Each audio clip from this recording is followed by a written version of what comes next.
नमस्कार प्रेक्षकांनो, आपण पाहतोय या मालिकेचा कालचा म्हणजेच 6 जुलैचा रिव्ह्यू.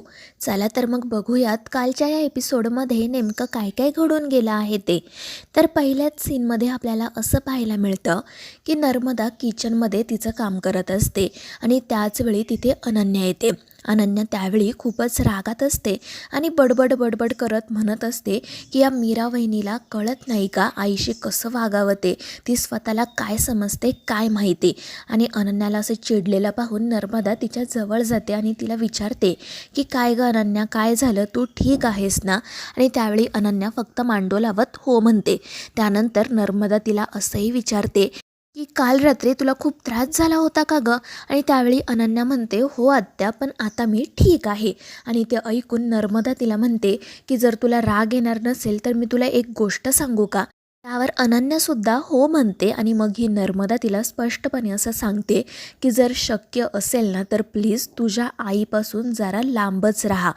तुला ना खरंच तिच्यापासून सावध राहायची गरज आहे. आणि नर्मदाचं हे बोलणं ऐकून त्या अनन्याच्या तळपायाची आग मस्तकात जाते.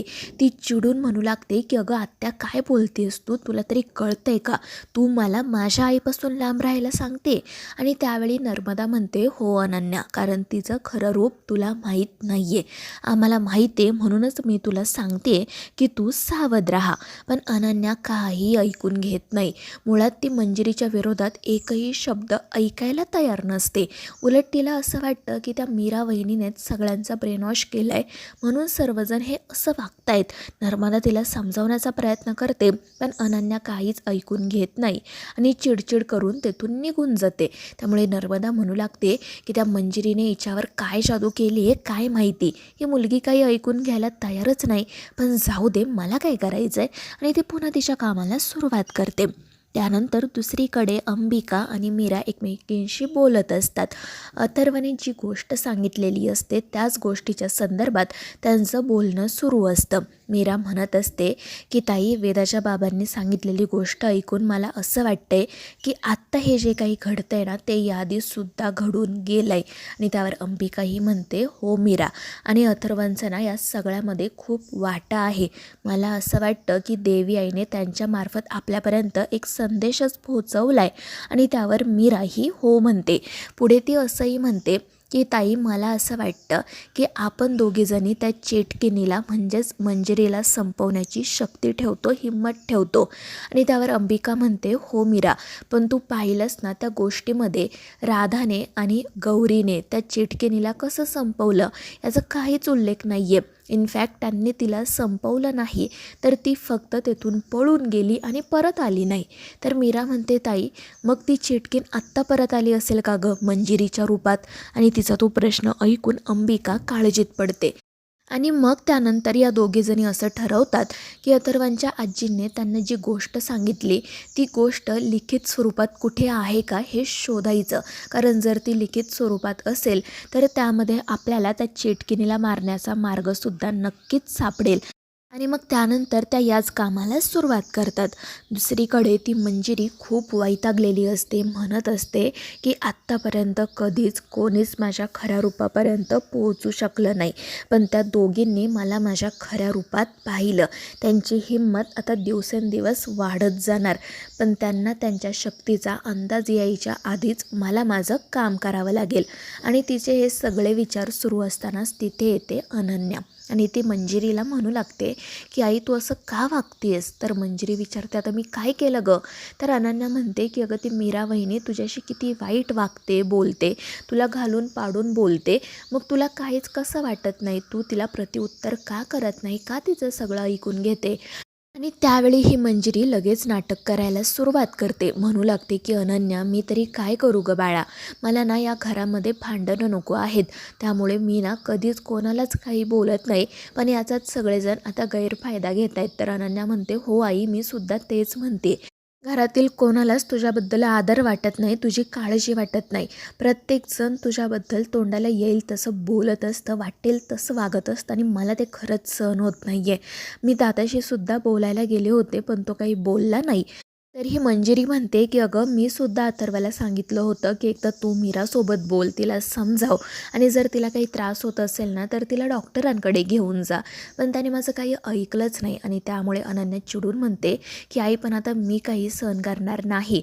दादाचं मला माहीत नाही, पण आता मीरा वहिनी जर तुला काही बोलली ना तर मी तिला चांगलीच अद्दल घडवेल. आणि त्यावेळी मंजिरी म्हणते नाही नाही तू प्लीज काही करू नको, शांत राहा, मी पुन्हा एकदा अथर्वशी बोलते.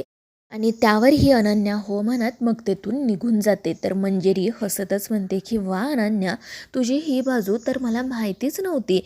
किती गुणाची लेक आहेस तू माझी, किती काळजी आहे तुला माझी. बरं झालं त्या दिवशी तू मेली नाही, नाहीतर तुझी ही बाजू मला कशी बघायला भेटली असती. पण आता काळजी करू नको, तुझा मी कसा वापर करून घेते ते बघ. त्यानंतर रात्री आपण असं पाहतो की मीरा अथर्वशी बोलायला जाते. तिथे अंबिकाही असते. मीरा अथर्वला विचारत असते की वेदाचे बाबा मला सांगा, तुम्ही मला जी गोष्ट सांगितली ती कुठे लिखित स्वरूपात आहे का? आणि त्यावेळी अथर्व हसून म्हणतो की अगं मीरा हे काय विचारतेस तू, आजीने सांगितलेली गोष्ट आहे ती ती तुला कुठे लिखित स्वरूपात मिळणार. कदाचित तिला तिच्या आजीने सांगितली असेल आणि तीच तिने मला सांगितली. पण मला सांग तुला ती लिखित स्वरूपात का हवे, कारण मी तुला तर संपूर्ण गोष्ट सांगितली आहे ना. आणि तेव्हा मीरा म्हणते की हो वेदाचे बाबा, पण त्या गोष्टीमध्ये ना त्या 2 मुलींनी त्या चेटकिनीला कसं मारून टाकलं याचा कुठेच उल्लेख नाही आहे आणि मला तेच जाणून घ्यायचं होतं म्हणून. तर अथर्व म्हणतो की मलासुद्धा काही माहीत नाही गं, पण आपण शोधण्याचा प्रयत्न करूयात. आणि मग अंबिका मीराला म्हणते की तू अथर्वांना विचार बरं आजीच्या कोणत्या गोष्टी किंवा ट्रंक वगैरे इथे आहेत का. त्याप्रमाणे मीरा अथर्वला विचारते. पण अथर्व म्हणतो नाही गं मीरा, आजीचं कोणतंच सामान घरात नाही आहे. आणि त्यामुळे मीरा अंबिका काळजीत पडतात. त्यानंतर दुसऱ्या दिवशी आपल्याला असं पाहायला मिळतं की मीरा, अथर्व, मंजिरी आणि नर्मदा चहा पीत बसलेले असतात. मग तिथे अनन्या येते आणि त्यावेळी मीरा तिला चहाबद्दल विचारते, पण ती रागातच नकार देते. त्यानंतर मीरा किचनकडे जायला निघते. तितक्यात 2 व्यक्ती घरात येतात. अथर्व त्यांचं स्वागत करतो. खरं तर ते दोघेजण अनाथ आश्रमामधून आलेले असतात. त्यांना अनाथ आश्रमाच्या वर्धापन दिनानिमित्त एक कार्यक्रम करायचा असतो आणि त्याच संदर्भात ते परवानगी मागायला आलेले असतात. अथर्व त्यांना परवानगी देतो आणि असं सांगतो की यावेळी कार्यक्रमाची चीफ गेस्ट माझी बायको मीरा रामपुरे असेल. आणि ते ऐकून सगळ्यांनाच आश्चर्याचा धक्का बसतो. मंजिरी तर रागातच अथर्वकडे पाहत असते आणि मग अनन्या लगेचच तिची बाजू घेत अथर्वशी भांडायलाच सुरुवात करते. ती म्हणू लागते की दादा अरे काय बोलतोयस तू, प्रत्येक वर्षी तर चीफ गेस्ट आई असते ना, मग यावर्षी ही मीरा वहिनी का. त्यावेळी अथर्व म्हणतो की हे बघ अनन्या, मी काहीतरी विचार करून निर्णय घेतलाय. पण अनन्या काही ऐकून घ्यायला तयारच नसते. ती अथर्वसोबत आणि मीरासोबत खूप वाद घालते आणि हे सगळं त्या 2 व्यक्तीसुद्धा पाहत असतात. त्यामुळे मीरामध्ये पडते आणि त्यांना सांगते की आम्ही ना चर्चा करून तुम्हाला कळवू, तुम्ही या आता. त्यावर तेही हो म्हणत तेथून निघून जातात. आणि मग अथर्व आणि मीरा त्या अनन्याला समजावण्याचा प्रयत्न करतात. पण ती मुलगी काही ऐकून घेत नाही. ती स्पष्टपणे अथर्वला असं सांगते की त्या कार्यक्रमाची चीफ गेस्ट म्हणून माझी आईच जाणार, बाकी कोणीही नाही. आणि ती रागातच घराच्या बाहेर पडते.